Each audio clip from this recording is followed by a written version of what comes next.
రేవంత్ నీకు బండగట్టి రంగనాయక సాగర్లో ఎత్తేస్తా, మునిగితే ఉన్నట్టు తేలితే కూలినట్టు. కాళేశ్వరంపై హరీష్ సవాల్. సో కాళేశ్వరం ఉన్నదో కూలిందో అప్పుడు తెలుస్తుంది.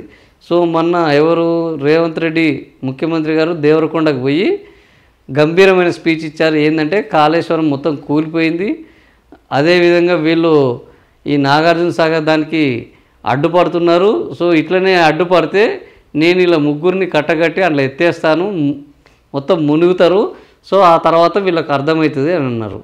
కాళేశ్వరం కూలిపోయిందని అంటున్నావు కదా, మరి ఇప్పుడు కాళేశ్వరం ఉన్నదో లేదో తెలవాలంటే నిన్ను కూడా అదే రాళ్ళను కట్టి ఆ రంగనాయక కాళేశ్వరం కింద తయారైన రంగనాయక సాగర్లో మేము వేస్తాము. అప్పుడు మునిగితే నువ్వు కాళేశ్వరం ఉన్నట్టు, నువ్వు అందులో నీళ్లు లేక తేలిన అనుకో కాళేశ్వరం కూలేశ్వరం అయినట్టు అని నిన్న సెటైరికల్గా ఎవరు హరీష్ రావు గారు ఆయనకు సమాధానం చెప్పారు. సో మాజీ మంత్రి హరీష్ రావు ఫైర్ అయ్యారు.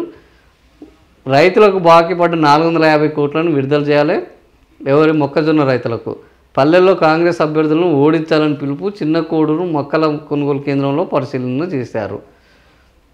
రేవంత్ రెడ్డి అబద్ధాలు ఆడడం, చిల్లర మాటలు మాట్లాడడం అనుకో. కాళేశ్వరం కూలింది, కేసీఆర్ హరీష్ని బండ కొట్టాలని మాట్లాడుతున్నావు.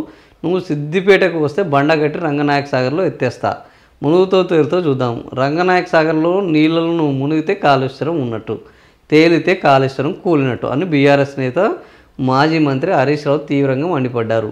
పదే పదే కేసీఆర్ను హరీష్ను కేటీఆర్ను తిట్టడం తప్ప రెండేళ్లలో రేవంత్ రెడ్డి చేసింది ఏమీ లేదని, కాంగ్రెస్ సర్కార్ తీవ్ర నిర్లక్ష్యం కారణంగా గ్రామాల సమస్యలు కొట్టుమిట్లాడుతున్నాయని ఆగ్రహం వ్యక్తం చేశారు.